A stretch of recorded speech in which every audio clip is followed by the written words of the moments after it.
On the evening of October 17, 2003, Lisa, 19, and Brandon, 20, were heading to Bumble Bee Road to celebrate their one-year anniversary of dating with an overnight camping trip. The two had been happily together for a year, and they had wanted to celebrate by going to Disneyland, but their plans changed. They decided to instead go on an overnight camping trip for one evening only, an hour away from their home in Scottsdale. Brandon, a personal trainer, had needed to meet a client at 9 a.m. the following morning, so the pair decided to make this a quick trip and be back in their hometown by early morning on the 18th. Brandon had been a student at Arizona State University and had plans of becoming a gym instructor and owning his own gym one day. He was loved by all of his friends and clients. Lisa's mother said that the young couple had recently gotten engaged, but she admitted she'd never seen a ring. Her mother also added that Brandon treated Lisa as if she were a queen and did everything he could to please her. By everyone's account, the couple were a perfect match for one another.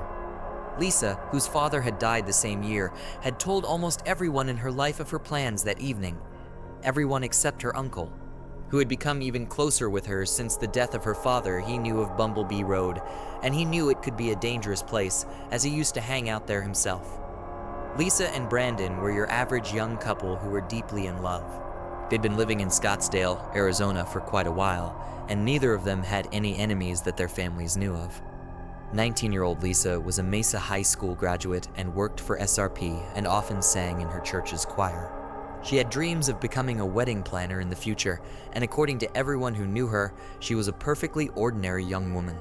Her uncle spoke with investigators in 2019 for an interview and said that Lisa had always been an amazing singer and had always had a smile on her face. Lisa and her uncle were very close, as her uncle, Mike, had promised to take care of her after her father had passed away from cancer. This is likely the reason why Lisa had initially asked her mom to never tell her uncle about the trip. She knew he'd be incredibly protective and didn't want him to worry about her too much. All these years later, it has become obvious that Mike still holds a great amount of guilt over allowing Lisa to visit Bumble Bee Road that night, as he mentioned that he knew it wasn't safe, but didn't do all he could to stop her from going. While Mike can't be blamed for this, the horror story that was about to unfold should serve as a lesson to all of us to listen to your relatives and loved ones when they offer advice, even if you don't want to hear it. The pair set out for Bumble Bee Road in the afternoon, and Lisa's mother Paula called Lisa not long after they left to see if they'd made it there safely. Lisa told her mother that they were not there yet, and they had many miles to go. This was the last time Paula spoke to her daughter. The next morning, the families of the couple had expected them back, and once a few hours passed, they began to panic. The families began calling around and decided that a few family members, along with 3 of Brandon's friends, would make the hour-long trip to Bumble Bee Road to search for them.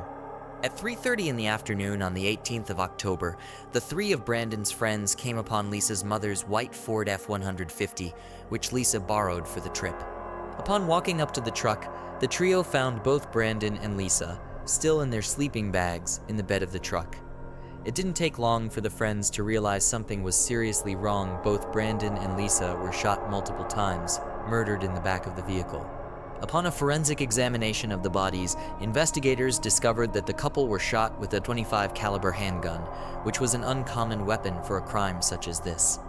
While initially assumed to be a murder-suicide, the police ruled this out when it was discovered the gun was no longer at the scene and had been taken away by the perpetrator. 100 feet away from the truck was a disposable camera that was broken in half.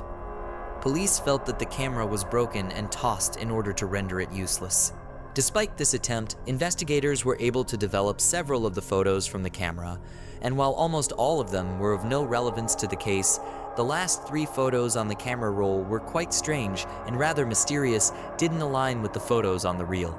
In one photo, Lisa is sitting in the bed of the truck on the night of the camping trip. Her legs are bent and open in front of her, and she is smiling, and her eyes are not looking at the camera, but slightly to the side and above the camera. Behind her is pitch black darkness. While looking at the photo, Paula says she knows that something was wrong. As a mother, she feels she can tell that her daughter is in distress, and while it may look like a happy photo to the rest of us, she feels certain that something had gone wrong when this photo was taken. The second photo is of Brandon, and he is sitting in the same spot as Lisa was in her photo. His legs are also bent and open in a similar fashion. Instead of smiling, Brandon has his arms crossed at the chest, and his face doesn't hold much expression. He has a straight face and is looking directly at the camera. The third photo is the most mysterious of all. It appears to be taken behind a door frame of some sort, and in the center of the photo, you can see what appears to be a hanging light fixture and possibly a plant underneath. When the family of the victims was questioned, they all stated that they didn't recognize the room from the photo. It's unclear whether this photo was taken before or after the photos of Brandon and Lisa in the truck, and if it was taken afterwards, how that had happened. If the photo was taken after their deaths, that means the killer took the camera with them, took a photo whether on accident or on purpose, and then returned to the scene of the crime, broke it, and left it there. One of the early theories was that one of Brandon's friends committed the murders, specifically one of the friends who found their bodies. This friend had strong romantic feelings for Lisa. Both the family and investigators determined this could be a motive. Shortly after the murders, the friend packed up his home and left the state, making him a much stronger suspect in the eyes of detectives. His home was completely empty when investigators finally searched it for evidence. Later, this same man was given a polygraph test and passed, and was cleared as a suspect. The detective on this case stated that he should not have been ruled out as a suspect based on the polygraph alone, and would like to re-interview this man, but this has never happened as far as we know. The second theory is that someone happened to find the truck that night and decided they wanted to steal it. When they realized two people were sleeping in the back of the truck, they shot and killed them.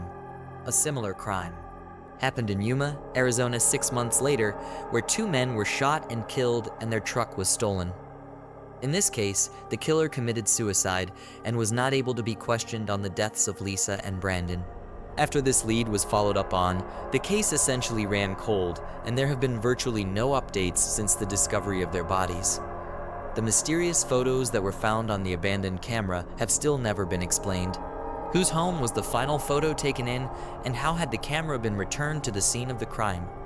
To top this off, one piece of evidence that I didn't mention a moment ago was a video camera case that had been found near the crime scene. While the video camera was never found, the case did have a serial number etched into it, but this number proved useless as the camera couldn't very well be tracked if they didn't know where it had even come from. In fact, investigators say that they aren't even positive that the video camera is related to the crime. It could have simply been a coincidence. It's rumored that this video camera may have belonged to either Lisa or Brandon, but this hasn't been confirmed either. No DNA evidence was ever collected from the truck or the crime scene, but one of the most interesting details about this case is that investigators say that more than 1,000 people had been camping close to where Brandon and Lisa were found, but no one appears to have heard gunshots, nor were any of these people considered to be suspects. Several dozen were questioned by officers, but no one could offer any more information regarding the murders. The families are offering a $10,000 reward on any information that might bring justice for Lisa and Brandon. The case is still open and unsolved nearly 2 decades later. If you feel you have anything to add to the case, detectives ask that you